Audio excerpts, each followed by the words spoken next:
السلام علیکم دوستوں، ہم پڑھ رہے ہیں نمرہ احمد کا ناول مالا۔ آج اس کی ایپیسوڈ نمبر ہے 9۔ سٹارٹ کرنے سے پہلے آپ سے ایک ہی بات کہوں گی، میری آڈیو کو لائک کریں، شیئر کریں اور چینل کو سبسکرائب کریں۔ مبین منزل کے بالائی فلور پر ایک کمرے کی کھڑکی لان میں کھلتی تھی۔ وہ کمرہ کسی زمانے میں گیسٹ روم ہوتا تھا۔ برسوں پہلے کشمالہ نے وہاں سے بیڈ اور صوفے نکلوا کے اسے اپنا پینٹنگ اسٹوڈیو بنا لیا تھا۔ پھر وہ اسلام آباد چلی گئی تو یہ کمرہ بند ہی رہ گیا۔ کام والی صفائی کر دیتی تھی، لیکن جب سے ماں نے سیڑھیاں چڑھنا ترک کیا تھا، اوپر کی صفائی بھی واجبی ہوتی تھی۔ اس روز کشمالہ جیسے ہی اندر داخل ہوئی، گرد کی بو فوراً اسے نتنوں میں گھسی۔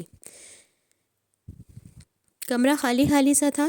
وہ دیواروں پر بک شیلف بنے تھے جن میں اس کی پسند کی کتابیں اور پینٹ باکسز رکھے تھے۔ نیچے کیبنٹس بنے تھے۔ اس نے کیبنٹ کھولا تو بہت سی یادیں سامنے آ گئیں۔ میریز اور ونزر اینڈ نیوٹن کے خالی پینٹ باکسز، نیپٹائن کا آدھا بھرا کنٹینر، ساتھ ہی چند خالی کنٹینرز رکھے تھے جن پر آئل پینٹ کے داغوں کی بہتات تھی۔ ان میں سے ایک کنٹینر اس کا پسندیدہ تھا۔ مالا نے زخمی مسکراہٹ کے ساتھ اسے اٹھا کے دیکھا۔ آرٹسٹس کو کچھ اپنے ڈبوں اور کچھ برشز سے بہت محبت ہوتی ہے، بالخصوص ایسا برش جس پہ اس کا ہاتھ بیٹھ جائے۔ اس ڈبے میں اس کا فیوریٹ برش رکھا تھا۔ اس کے برسلز رف اور داغدار تھے اور اب تک وہ ایکسپائر ہو چکا تھا، لیکن ماں نے انہیں پھینکنے کی اجازت کبھی نہیں دی۔ مالا جیسے انہیں چھوڑ کے گئی تھی، اسے وہ ویسے ہی ملنے چاہیے ہیں۔ شاید وہ ہمیشہ سے اس کی واپسی کی منتظر تھی۔ ایک دیوار پر اونچی سی کھڑکی تھی جو لان میں کھلتی تھی۔ اس نے بلائنڈز اوپر کیے اور کھڑکی کا پٹ کھولا۔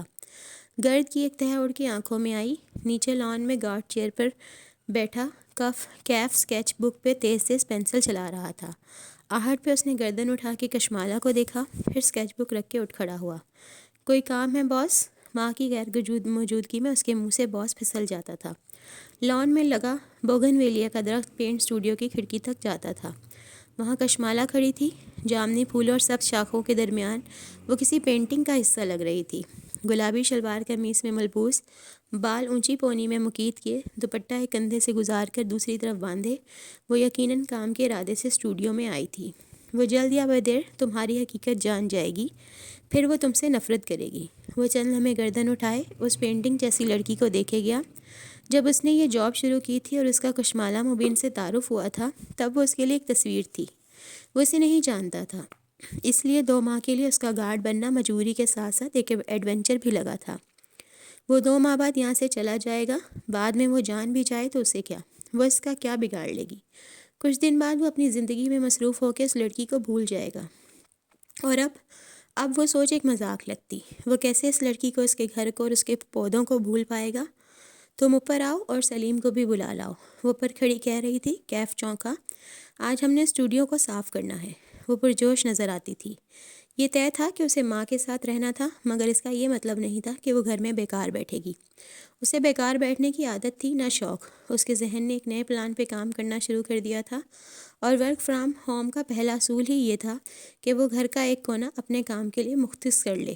کوئی انسان گھر سے کام تب تک نہیں کر سکتا جب تک اس کے پاس ورکنگ سپیس نہ ہو۔ اس کا سامان اسلام آباد سے آ گیا تھا، پیکرز نے سب کچھ پیک کر کے لاہور پہنچا دیا تھا، اب اسے سب کو یہاں سیٹ کرنا تھا۔ تھوڑی دیر بعد سلیم اور کیف اس کے ساتھ اسٹوڈیو میں کھڑے کام کروا رہے تھے۔ کیف کتابیں نکال کے رکھ رہا تھا اور سلیم ان کو کارٹن میں ڈال رہا تھا تاکہ باہر لے جا کے انہیں جھاڑے۔ چند ہی منٹ میں وہ تینوں مٹی مٹی ہو گئے تھے۔ سلیم تو بس ایسے ہی شروع ہو گیا تھا، البتہ کیف نے دستانوں اور ماسک کے ساتھ کام شروع کیا تھا، اور وہ بار بار مٹی کی وجہ سے ناک بھوں بھی چڑھاتا تھا۔ نخرے تو دیکھو باس، ایک بات پوچھوں؟ نہیں کہ کام پہ دھیان دو؟ بات تو سنیں، پہلے تم میری بات سنو۔ دونوں ہاتھ پہلوؤں پہ رکھے اس کی طرف گھومی۔ تم اپنا بزنس پلان بنا رہے ہو یا نہیں؟ بنا لوں گا، 1.5 ماہ ہے میرے پاس۔ میں جب دیکھتی ہوں تم اسکیچ بک لیے موٹر بائکس بنا رہے ہوتے ہو، میں اسکیچنگ کر کے فریش ہو جاتا ہوں، اسٹریس ریلیف۔ وہ کتابوں کی مٹی چاٹتے ہوئے کہہ رہا تھا۔ کشمالہ خفگی سے اسے دیکھ رہی تھی۔ تم نے سنا نہیں ہے کہ مرد کی سب سے بڑی بدصورتی اس کی خالی جیب ہوتی ہے؟ یار یہ کیا آپ لوگوں نے سٹینڈرڈ سیٹ کر لیے ہیں کہ 30 کی عمر تک پہنچنے سے پہلے کیریئر سیٹ ہونا چاہیے؟ ہر بندے کا نہیں ہو سکتا۔ وہ جھنجھلا گیا۔ بات کیریئر سیٹ کرنے یا زیادہ کمانے کی نہیں ہے، چاہے کم کماؤ لیکن اپنا کچھ کرتے رہو۔ فارغ بیٹھنا ہر لحاظ سے غلط ہے۔ 30 کی عمر آنے تک تمہارے پاس کچھ اپنا ہونا چاہیے۔ وہ کتابیں واپس رکھتے ہوئے چونکا۔ میں آپ کو کتنے سال کا لگتا ہوں؟ کیف نے سوالیہ آبرو اٹھائی تو کشمالہ نے رک کے اندازہ لگانا چاہا۔ شاید 27-28۔ وہ محظوظ انداز میں مسکرایا۔ میں 32 سال کا ہوں۔ نہیں لگتا نا؟ ایکسرسائز، کم کھانا اور اسٹریس نہ لینا، یہ چیزیں عمر بڑھنے کے پروسیس کو سست کر دیتی ہیں۔ یہ سائنسی طور پر ثابت شدہ بات ہے۔ اوہ، تو تم کم عمر دکھنے کے لیے ساری عمر بیکار مشغلوں میں ضائع کر دو گے لیکن کیریئر نہیں بناؤ گے۔ ایک میرا کلاس فیلو بھی ایسا تھا، ہر وقت اپنی اسکن اور فٹنس کی پرواہ میں لگا رہتا تھا۔ کبھی ڈھنگ سے نوکری نہیں کر سکا کہ دھوپ میں کام کرنے سے اسکن خراب ہو جائے گی۔ ٹھیک کہتا تھا، دھوپ میں کام کرنے سے اسکن کینسر ہو سکتا ہے، اس لیے سن اسکرین لگانی چاہیے۔ وہ ٹھٹائی سے کہتے ہوئے کتابیں واپس شیلف میں جوڑ رہا تھا۔ فرش پر بیٹھے خالی ڈبے صاف کرتے سلیم نے ناپسندیدگی سے کیف کو دیکھا۔ یہ مالا باجی کے ساتھ کچھ زیادہ ہی فرینک ہوتا ہے۔ میں تمہیں ایک نصیحت کر رہی ہوں، اپنے بزنس پلان پہ دھیان دو۔ 32 سال کی عمر میں بھی اگر تمہارے پاس کوئی پلان نہیں ہے تو یہ کوئی اچھی بات نہیں ہے۔ سوچو تمہارا مینٹور کیا سوچے گا اگر تم اسے پلان دکھانے میں ناکام ہو جاتے ہو۔ کیف کے چہرے پہ سایہ سا گزر گیا۔ اس نے جواب نہیں دیا، جھک کے کیبنٹ کھولی اور اندر رکھے چند کینوس باہر نکالے، پھر انہیں کھولا اور آنکھوں میں ستائش ابھر آئی۔ یہ آپ نے بنائے ہیں؟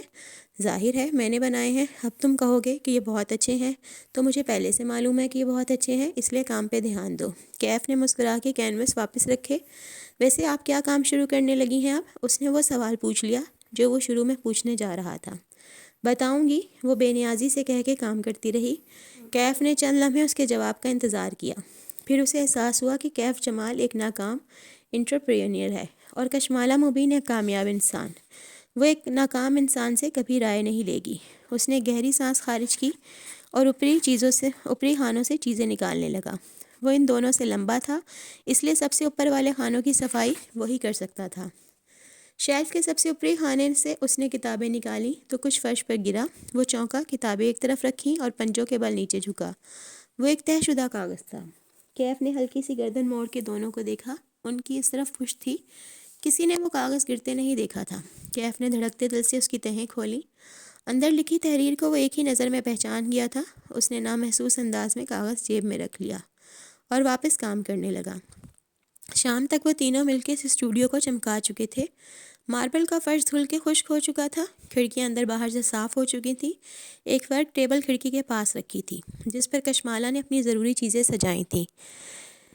سینٹڈ کینڈل بھی جلا دی تھی جس نے سارے کمرے کو معطر کر دیا تھا۔ کیف نے تنقیدی نظروں سے کمرے کا جائزہ لیا۔ یہاں صرف ایک چیز کی کمی ہے، پودوں کی۔ وہ مسکرا کے بولی، صبح نئے پرانے سارے پودے سیٹ کر دوں گی ادھر، پھر میرا ہوم آفس مکمل ہو جائے گا۔ کیف نے مسکرا کے اسے دیکھا۔ اس کے بال اور پلکیں تک مٹی مٹی ہو چکی تھیں لیکن وہ خوش لگ رہی تھی۔ پتہ ہے کیف، انسان کو اپنی روٹین لائف بورنگ لگتی ہے، لیکن روٹین اصل نعمت ہے۔ روٹین کا مطلب ہے ہم صحت سے ہیں، عافیت میں ہیں، بس مجھے اپنی روٹین میں واپس جانا ہے۔ اس ریسٹورنٹ کا کیا ہوا جنہوں نے آپ کو جاب آفر کی تھی؟ اسے یاد آیا وہ شیلف سے ٹیک لگائے کھڑا تھا اور اس کے سامنے کھڑکی کے ساتھ کھڑی تھی۔ وہ کشمالہ کا چہرہ بجھ گیا۔ میں توقع کر رہی تھی وہ کوئی مجھے مینجمنٹ پوزیشن آفر کریں گے، لیکن وہ اپنے ریسٹورنٹ کی ایک دیوار پر 3D ایلیویژن بنوانا چاہتے ہیں۔ آپ بنا سکتی ہیں؟ نہیں، رمضان شروع ہونے والا ہے، ان کے پاس عید تک کا وقت ہے۔ وہ چاہتے ہیں میں سارا رمضان ایک دیوار پہ کام کروں، مگر 4 ہفتوں میں صرف پینٹنگ بنائی جا سکتی ہے، آرٹ نہیں۔ کیوں؟ وہ دلچسپی سے پوچھنے لگا۔ آرٹ بنانے کے لیے کوئی ڈیڈ لائن نہیں رکھی جا سکتی، کیونکہ آرٹ خوشی سے نہیں تخلیق کیا جاتا، نہ وہ پیسے کمانے کے لیے ہوتا ہے۔ آرٹ درد اور ٹوٹے دل سے بنتا ہے۔ اس کے لیے کنپٹی پر انگلی سے دستک دی۔ ذہن کے کریٹیو حصے کا شور سے خالی ہونا ضروری ہے، اور میرے ذہن میں ابھی بہت شور ہے۔ یعنی آپ نے انکار کر دیا؟ نہیں، سوچنے کے لیے وقت مانگا ہے، حالانکہ انکار کر دینا چاہیے تھا۔ وہ متذبذب لگ رہی تھی۔ آپ لوگوں کو نہ نہیں کہتی؟ کہہ دیا کریں، نہ کہنا اتنا ہی ضروری ہے جتنا کہ سانس لینا۔ نہیں کہیں گی تو دم گھٹنے لگے گا۔ کافی بنا دوں؟ تابع داری سے پوچھا۔ کشمالہ نے اس بات میں سر ہلا دیا۔ تھینک یو کیف، تم میری زندگی بہت آسان کر دیتے ہو۔ میری دعا ہے کہ تمہارا بزنس پلان جلد بن جائے اور وہ کامیاب ہو۔ وہ خود سے کہہ رہی تھی یا اس سے؟ وہ فیصلہ نہیں کر سکا۔ بس چند لمحے اس مہربان لڑکی کو دیکھتا رہا جو اس کے کیریئر کی اتنی فکر کر رہی تھی۔ دل کا بوجھ بڑھتا گیا۔ کشمالہ بی بی، اس نے کہنا چاہا، یہ وہ لمحہ تھا جب وہ اسے سب بتا سکتا تھا۔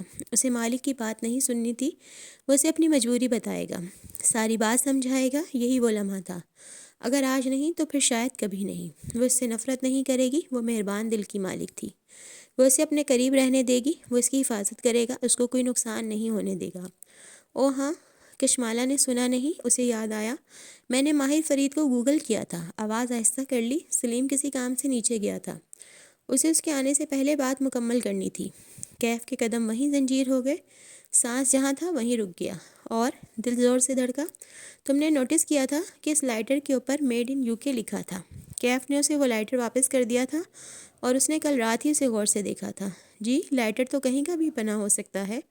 اس نے بات ٹالنی چاہی۔ نہیں، اگر تم غور کرو تو میڈ ان یو کے اور ماہر فرید، ان دونوں الفاظ کو ایک ہی فونٹ میں انگریو کیا گیا ہے، یعنی وہ لائٹر یو کے کا نہیں بنا ہوا، وہ ایک ہنٹ ہے۔ کیف نے تھوک نکل کے بظاہر ناسمجھی سے اسے دیکھا۔ مطلب یہ کہ اس کی آنکھیں چمکی۔ اس ماہر فرید کا تعلق یو کے سے ہے۔ پہلے میں نے سرچ کیا تھا تو بہت سے ملکوں کے ماہر فرید نظر آئے، لیکن جب میں نے یو کے لکھ کے سرچ کیا تو مجھے ایک پرانی فیس بک پوسٹ ملی، وہ اسے بتا رہی تھی جو وہ پہلے سے جانتا تھا۔ پھر بھی ضبط کیے سنے گیا۔ اس کے مطابق ماہر فرید ایک سائیکوپیتھ ہے، جس کے ماں باپ نے خود اس کو کسی ذہنی امراض کے اسپتال میں داخل کروایا تھا، لیکن پھر کسی طرح اس نے خود کو وہاں سے نکلوا لیا، اور اپنے باپ کے کار کریش میں مر جانے کے بعد وہ اس کے تمام اثاثوں کا مالک بن بیٹھا۔ وہاں کوئی کہہ رہا تھا کہ شاید اس نے اپنے باپ کو خود قتل کیا ہو۔ اس نے جھرجھری لی۔ کتنے عجیب لوگ ہوتے ہیں دنیا میں۔ میری ماں کو ذرا سی بیماری ہے اور میرے دل میں آگ لگی ہوئی ہے، اور لوگ پیسے کے لیے اپنے باپ کو بھی مار سکتے ہیں۔ وہ واقعی افسوس سے کہہ رہی تھی۔ کیف کے حلق میں کانٹے اگائے۔ سائیکوپیتھ ایسے ہی ہوتے ہیں۔ پھر اس نے غور سے کشمالہ کو دیکھا۔ کیا واقعی آپ کسی ماہر فرید کو نہیں جانتی؟ نہیں کیف، میں نہیں جانتی، لیکن ایک بات ہے، یہ آدمی جو پتہ نہیں کیوں میرے پیچھے پڑا ہے، یہ اکیلا کام نہیں کر رہا۔ اس نے اپنے ہر کارے چھوڑ رکھے ہیں، جیسے وہ لفٹ والا آدمی، یعنی سائیکوپیتھ نے۔ پھر سے بہت سا تھوک الگ سے نیچے اتارا۔ کچھ لوگوں کو اپنے پے رول پہ رکھا ہوا ہے آپ کا تعاقب کرنے کے لیے، ایسا ہی لگتا ہے۔ اور پتہ ہے کیا ہے؟ یہ لوگ جو اس کے لیے کام کر رہے ہیں، یہ سائیکوپیتھ سے بدتر ہیں، کیونکہ یہ اچھی طرح جانتے ہیں کہ وہ کیا ہے، لیکن صرف اس کی دولت کی وجہ سے اس کے ساتھ ہیں۔ جو کچھ وہ رات سے سوچ رہی تھی، اس سب کو ایک سانس میں باہر نکال دیا۔ پھر جھرجھری لے کر سر جھٹکا۔ سوری، تم کچھ کہہ رہے تھے؟ تب خیال آیا کہ کیف نے کسی بات کا آغاز کیا تھا۔ نہیں، کچھ نہیں، اس نے دھیرے سے نفی میں سر ہلایا۔ اس کی آنکھیں جل رہی تھیں۔ میں تھک گیا ہوں، کچھ دیر کے لیے کمرے میں جا رہا ہوں۔ اس سے نگاہ ملائے بغیر وہ تیزی سے کمرے سے باہر نکل گیا۔ اسے کیا ہوا؟ یہ تو کافی بنانے جا رہا تھا۔ اس نے تعجب سے کیف کو دیکھا، شاید اس کی طبیعت ٹھیک نہیں تھی۔ وہ مزید اس بارے میں سوچتی، مگر اس کا فون بجا۔ اس نے موبائل اٹھا کے دیکھا، ضیاء سلطان کا ایک اور میسج ریسیو ہوا تھا۔ اس نے پچھلا میسج ابھی کھولا نہیں تھا، نوٹیفیکیشن سے پڑھا تھا، کیونکہ وہ تب تک فیصلہ نہیں کر پائی تھی کہ وہ ضیاء سے کیا گفتگو کرنا چاہتی تھی، لیکن اب اس نے فیصلہ کر لیا تھا۔ شیور، آپ مجھے رات 8 بجے سے پہلے تک کسی بھی وقت کال کر سکتے ہیں۔ اس نے مسکرا کے میسج ٹائپ کیا۔ سیڑھیاں اترتے کیف کے قدم من بھر کے ہو رہے تھے، رنگت سفید پڑ رہی تھی۔ وہ چپ چاپ نیچے کمرے میں آیا اور دروازہ بند کر دیا۔ فرش پر ایک سادہ سا میٹرس رکھا تھا، ایک طرف الماری تھی اور دوسری جانب کولر لگا تھا۔ کیف میٹرس پر بیٹھا اور کتنی ہی دیر سامنے والی دیوار کو دیکھے گیا۔ پھر اس نے موبائل نکالا اور وائٹ ہیئر کو کال ملائی۔ میں یہ جاب کرتا رہوں گا، اسے سچ نہیں بتاؤں گا، بے فکر رہو۔ ارے واہ، ایک دم اتنی تبدیلی کیسے؟ تم نے ٹھیک کہا تھا، میں اسے پہلے ہی دھوکہ دے چکا ہوں، اور وہ جلد یا بدیر مجھ سے نفرت ہی کرے گی، اس لیے مجھے جلد از جلد اپنا کام مکمل کر کے یہاں سے نکلنا ہے۔ وہ تلخی سے دبی دبی آواز میں کہہ رہا تھا۔ یہی تمہارے حق میں بہتر ہے۔ اچھا، مجھے کاغذ ملا ہے کشمالہ کے گھر سے، اس کی تصویر بھیج رہا ہوں، اس کا کیا کرنا ہے؟ وہ میکانیکی انداز میں بتا رہا تھا، کسی روبوٹ کی طرح، کسی کا پورٹریٹ جاسوس کی طرح، کسی کارپوریٹ جاسوس کی طرح۔ تم نے کشمالہ کو بتایا اس کاغذ کے بارے میں؟ نہیں، میں کشمالہ مبین کے لیے کام نہیں کرتا، میں خود غرض انسان ہوں، اور میں صرف ایک آدمی کے لیے کام کرتا ہوں، اور وہ ہے ماہر فرید۔ اس کے انداز میں خود اپنے لیے ناپسندیدگی تھی۔ وہ اسے کبھی معاف نہیں کرے گی، اور ایک وقت آئے گا جب وہ اسے نفرت کرے گی۔ اسے ابھی سے خود کو اس وقت کے لیے تیار کرنا تھا۔ اس صبح وہ اٹھی تو تازہ دم محسوس کر رہی تھی۔ موبائل چیک کیا اور زیاد کی چیٹ دکھی تو مسکرا دی۔ اس نے لکھا تھا وہ شام میں اسے کال کرے گا۔ زیاد کو اس سے کیا کام ہو سکتا تھا، وہ یہی سوچتے ہوئے سنگھار میں اس کے سامنے آئی اور اپنا عکس دیکھا، پھر دائیں بائیں چہرہ گھمایا، کوئی پمپل نہیں تھا، گڈ۔ بال جوڑے میں لپیٹتے وہ لاؤنج میں آئی تو ماں تخت پر بیٹھی بھنڈیاں کاٹ رہی تھیں، ایک ٹانگ موڑے دوسری سیدھی لمبی کیے، درمیان میں پرات رکھے سفید چکن کا دوپٹہ ہمیشہ کی طرح سر پر لے کر کانوں کے پیچھے اڑس رکھا تھا۔ چہرہ اٹھا کے اسے آتے دیکھا تو فوراً فکر مندی سے بولی، افطاری کی تیاری نہیں کرنی؟ وہ جو آج بہتر محسوس کر رہی تھی ایک دم بجھ سی گئی۔ ماں پھر سے بھولنے لگی تھی، ماں ابھی صبح کے 10 بجے ہیں اور رمضان آنے میں ابھی 6 دن ہیں۔ وہ ان کے ساتھ تخت پر لیٹ گئی، گاؤ تکیہ سر پر رکھ لیا اور پہلو کے بل کروٹ لے لی، پھر 2 انگلیوں سے وہ ماں کی کلائیوں میں موجود سونے کی چوڑیوں کو چھیڑنے لگی۔ ماں نے اس بات کو جیسے سنا ہی نہیں، سر جھکائے بھنڈی کا سر قلم کرتے ہوئے بولی ماہی سے کہو اٹھ جائے، کب تک سوتی رہے گی؟ ماہی کہاں ہوتی ہے ماں؟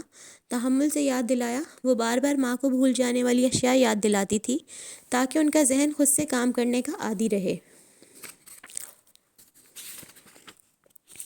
ہے ماں نے چہرہ اٹھا کے اسے دیکھا، تھوڑا سا سوچا، یاد کریں ماہی کہاں ہوتی ہے؟ انگلی چوڑیوں کے اوپر سے گزری، سونا سونے سے ٹکرایا، چھن چھن کی آواز آئی۔ کینیڈا کے صوبے برٹش کولمبیا میں، ماں نے سبق کی طرح دہرایا۔ برٹش کولمبیا کے کس شہر میں؟ 3 چوڑیاں ایک طرف کیں اور 3 ایک طرف، درمیان میں گیپ آ گیا۔ چلی ویک میں ماں کا سبق مکمل ہوا۔ مالا انگلی سے چوڑیوں کو باری باری ساتھ کرنے لگی۔ ماں نے ایک دم سے بازو اٹھا کے اپنا موبائل اٹھایا تو ساری چوڑیاں پھسل گئیں۔ موہت نے کھانا کھایا، انہیں یاد آیا، ساتھ ہی موہت کو کال ملانے لگی۔ آج کل وہ ہر گھنٹے بعد موہت کو کال کرتی تھیں۔ ماں موہت بچہ نہیں ہے، کھا لے گا جب بھوک لگے گی، ریلیکس۔ ان کے چہرے پہ نرمی سے ہاتھ پھیرا۔ پتہ نہیں یہ ماؤں کو کیا معاملہ ہوتا ہے بچوں کے کھانے کو لے کر، شاید وہ تب تک اس بات کو نہیں سمجھ سکے گی جب تک اس کے اپنے بچے نہیں ہوں گے، شاید تب تک کوئی بھی یہ نہیں سمجھ سکتا۔ موہت نے کال نہیں اٹھائی تو ماں نے فون رکھ دیا، تبھی وہ دوبارہ بجنے لگا، غیر شناسہ نمبر تھا۔ ماں نے کال اٹھائی تو نگینہ آنٹی تھی۔ ماں اسپیکر آن کر کے سنتی تھیں، فون ساتھ رکھ دیا اور سبزی کاٹتے ہوئے بات کرنے لگیں۔ کیسی ہیں نگینہ بھابھی؟ وہ اسی طرح ان کے ساتھ لیٹی رہی، چوکنی سی، کہیں ماں کچھ الٹا سیدھا نہ بول دیں اور خاندان میں مشہور ہو جائے کہ حورے جہاں کو کوئی ذہنی مسئلہ ہے۔ حورے بھابھی، سچ کہوں تو مجھے آپ کی بیٹی کشمالہ بہت پسند آئی، اس کا رواں رواں کان بن گیا، سانس وہیں ٹھہر گیا۔ میرے بیٹے نے تو بس اپنی منگیتر کی موت کا غم سینے سے لگا لیا تھا، شادی کی بات پہ گمسم ہو جاتا تھا، مگر کل جب میں نے اس سے کشمالہ کا ذکر کیا تو پہلی دفعہ اس نے مجھ سے سوچنے کے لیے وقت مانگا۔ وہ زیر لب مسکرا کے چھت کو دیکھنے لگی۔ تو زیاد صاحب کو یہ کام تھا مجھ سے، میرے بس میں ہو تو میں ابھی کشمالہ کا رشتہ لینے آپ کے پاس آ جاؤں، لیکن زیاد بار بار کہتا ہے کہ میری اور کشمالہ کی زندگی بہت مختلف ہے، کشمالہ راضی نہیں ہوگی۔ خیر ہوگا تو وہی جو نصیب میں لکھا ہے، لیکن میں تو بہت خوش ہوں۔ پہلی دفعہ اس نے اتنے عرصے بعد اس پہلو پہ سوچنا شروع کیا ہے۔ نگینہ آنٹی ہر ماہ کی طرح اتنے پہ ہی خوش تھیں۔ کشمالہ کی مسکراہٹ مدھم ہوئی، وہ اب بغور ماں کے تاثرات دیکھ رہی تھی، وہ ہوں ہوں کر کے سن رہی تھی۔ اسے احساس ہوا ماں کے ذہن میں بات رجسٹر نہیں ہو رہی۔ درمیان میں موہت کی کال آنے لگی تو ماں نے کال کاٹ کے اس کی کال اٹھا لی۔ یہ بھی ایک نشانی تھی، یک دم سے گفتگو ختم کر دینا، یہ نارمل نہیں تھا۔ ان کو کسی نیورولوجسٹ کو دکھانے کی ضرورت تھی کہ ان کا ذہن کیوں ٹھیک سے کام نہیں کر رہا۔ تو دوستو، یہ تھی آج کی ایپیسوڈ، امید کرتی ہوں آپ کو پسند آئی ہوگی۔ اگر آپ کو میری آڈیو اچھی لگی تو اسے لائک کریں، شیئر کریں، میرے چینل کو سبسکرائب کریں، کائنڈلی سبسکرائب کر کے جایا کریں۔ آپ کا ایک سبسکرائب میری زندگی بدل سکتا ہے، یا جلدی جلدی 1000 کروا دو۔ آپ کا اللہ بھلا کرے۔ اللہ حافظ، پھر کل ملیں گے، دعاؤں میں یاد رکھیے گا، اور نیا سال مبارک ہو آپ لوگوں کو۔ اللہ تعالیٰ نئے آنے والے سال میں آپ لوگوں کے لیے خیر، خوشیاں، محبتیں، برکتیں، نعمتیں، آسائشیں، ہر چیز سے آپ کو نوازے۔ جس کو جو کچھ چاہیے اللہ تعالیٰ سب کو ہر اس چیز سے نوازے جو اس کے حق میں بہتر سے بہترین ہو، کیونکہ وہ بہترین فیصلہ کرنے والا ہے۔ اور اللہ تعالیٰ ہم سب کے لیے یہ نیا آنے والا سال سکھ، چین، خوشیاں، رحمتیں، برکتیں، آسائشیں، نعمتیں لائے، آمین ثم آمین۔ کل پھر ملیں گے نئے سال کی نئی صبح کے ساتھ، نئی ایپیسوڈ کے ساتھ۔ اور کائنڈلی میرے لیے بھی دعا کیجیے کہ میرے 1000 سے اوپر سبسکرائبرز ہو جائیں تاکہ میرا چینل مونیٹائز ہو جائے۔ 1.5 سال سے بہت محنت کر رہی ہوں، پہلے اتنی محنت کی تو عمیرہ احمد صاحبہ نے کاپی رائٹ بھیج دیا، جس کی وجہ سے ڈیلیٹ کرنے پڑا، لیکن کائنڈلی میرا بھی ساتھ دیں تاکہ میرا بھی چینل مونیٹائز ہو جائے۔ اللہ حافظ۔ بار بار اللہ حافظ کرنا پڑ رہا ہے. اللہ حافظ، بھی دعاؤں میں یاد رکھیے گا.